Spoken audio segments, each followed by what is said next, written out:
Elektronski papir ali na kratko e-papir je posebna vrsta zaslona, ki prikazuje sliko podobno, kot jo vidimo na časopisu.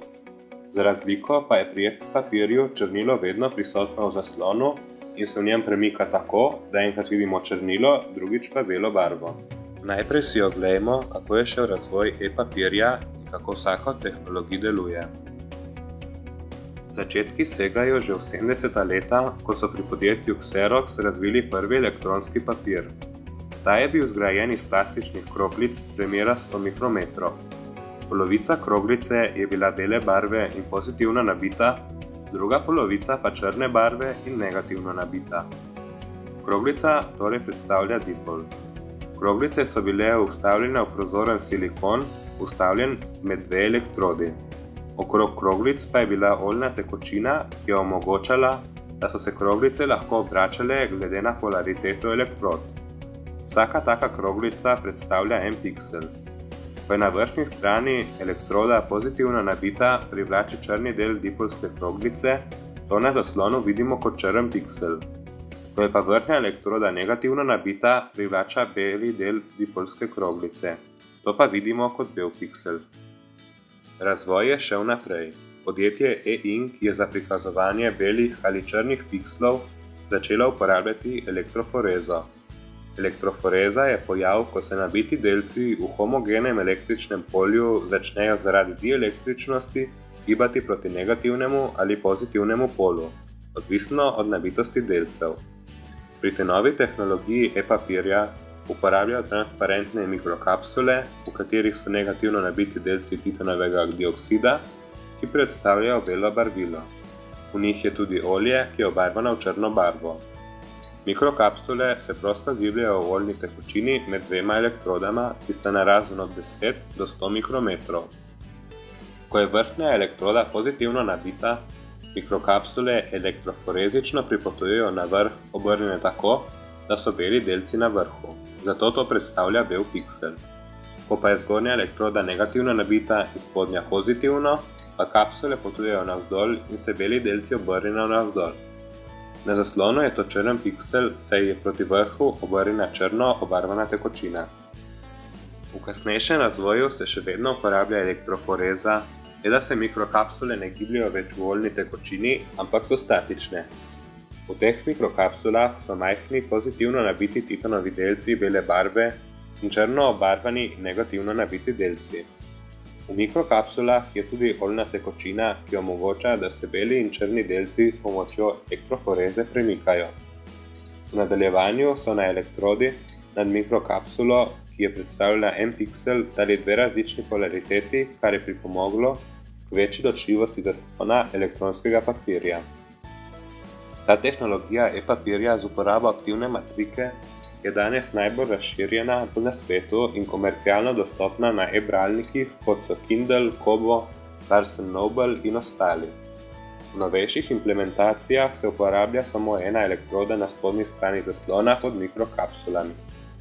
Pojavili so se tudi barvni papirji, ki imajo nad vrhnjo elektrodo tanko filmsko plast, različno obarvano, ki s spreminjanjem njene polarizacije omogoča, da se na zaslonu ne vidi le črno-belih pikslov, ampak tudi različne barve. Sprva so zaslon elektronskega papirja vstavljali med steklene plošče, saj so bile kroglice oziroma kapsule prevelike, da bi jih lahko upogibali.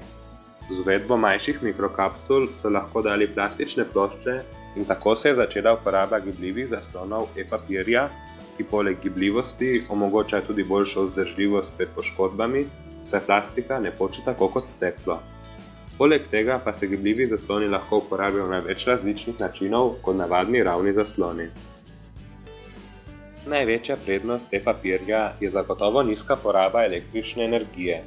Energijo uporabljajo le za spreminjanje stanja iz črnega v belo in obratno. Ko pa je slika statična, ni potrebno nič energije za ohranjanje takega stanja, saj se barvni delci v mikrokapsulah ne bodo začeli mešati in bodo ostali tam, kjer so prej bili. Druga prednost je visok kontrast, saj beli delci zelo dobro odbijajo svetlobo. Črni delci pa skoraj vso svetlobo absorbirajo. Zaradi tega so zasloni elektronskega papirja zelo dobro vidljivi tudi na močni svetlobi, v nasprotju z navadnimi LCD zasloni, ki so na močni svetlobi komaj vidljivi. Velikokrat na vrh e-papirja dajo matirano plast, ki preprečuje nezaželene odseve. Seveda pa ima tak zaslon tudi slabosti. Ena največjih slabosti je nizka frekvenca osveževanja.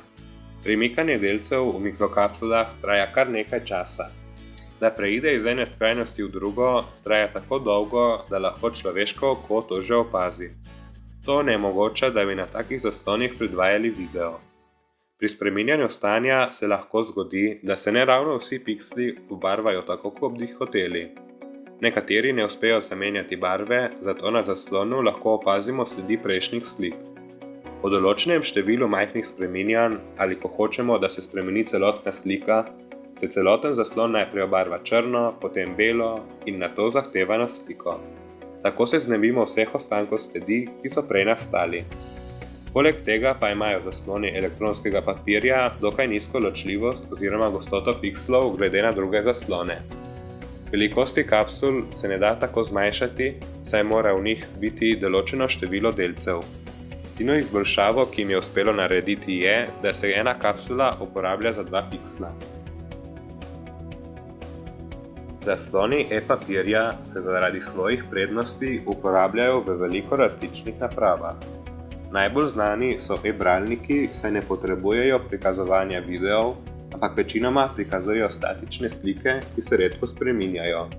Baterija e-bralnika lahko z enim polnjenjem zadostuje za cel mesec, če ga uporabljamo 1 uro na dan. Seveda pa brezžična povezava in osvetlitev zaslona v temi poveča porabo energije. Uporabljajo se tudi za pametne ure z nizko porabo energije. Najdemo jih na nekaterih mobilnih telefonih, v trgovini z njimi napišejo cene izdelkov, tako da ni potrebno tiskati novih nalepk za nov artikel, ampak samo spremeniti sliko stare oznake. Uporabljajo se tudi za reklamne panoje ter pri prometnih znakih, katerim je potrebno kdaj spremeniti vsebino. V Ljubljani jih na primer uporablja LPP na svojih postajah za prikazovanje urnih avtobusov mestnega prometa. V razvoju je tudi nova tehnologija imenovana electrowetting, ki uporablja hidrofobno površino, elektrolit in obarvano olje. Vse skupaj pa se nahaja v tanki plasti. Če med hidrofobno plastjo in elektrodo na drugi strani spreminjamo napetost, se spreminjajo lastnosti hidrofobne plošče, tako da lahko privlači elektrolit ali ga čim bolj odbija. Z reguliranjem napetosti je tako mogoče, da se od zaslona odbijajo različne barve. Prednost takega zaslona je zmožnost reguliranja frekvence osveževanja zaslona. Če prikazuje video, je frekvenca visoka, pri statični sliki pa majhna. Tako so taki zasloni precej energijsko učinkoviti. Hkrati pa nudijo visok kontrast in so vidni tudi na močnem soncu. V prihodnosti bodo taki zasloni lahko zamenjali današnje LCD zaslone in zaslone, za katere se danes uporablja e-papir. Za konec si oglejmo še video razstave največjega zaslona e-papirja, sestavljenega iz 231 manjših zaslonov, ter video prototipa uporabe e-papirja na čevlju.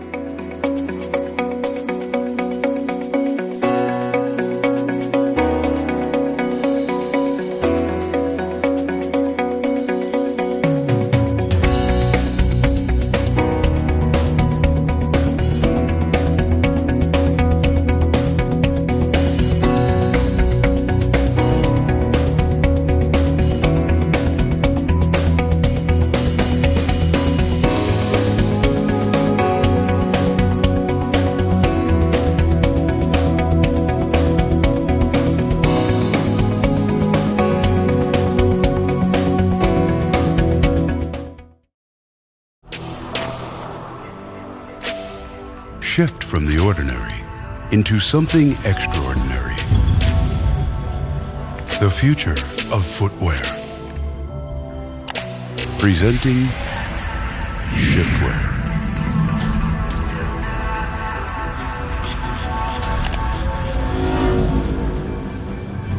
If it's on a digital screen, You can get it on this sneaker. Have you been waiting for the day you can do this with your shoes? That's how we felt about the sneaker game, so we did something about it. Design it, coordinate it, rock it, share it, sell it. The curved electronic surface of Shiftwear's sneakers lights up with colors, pictures, and animations you choose. When you like what you see, tap to select, and instantly, the design is right there on your shoes. Connect to a real-time design marketplace featuring the hottest designers and animators. Choose awesome color masterpieces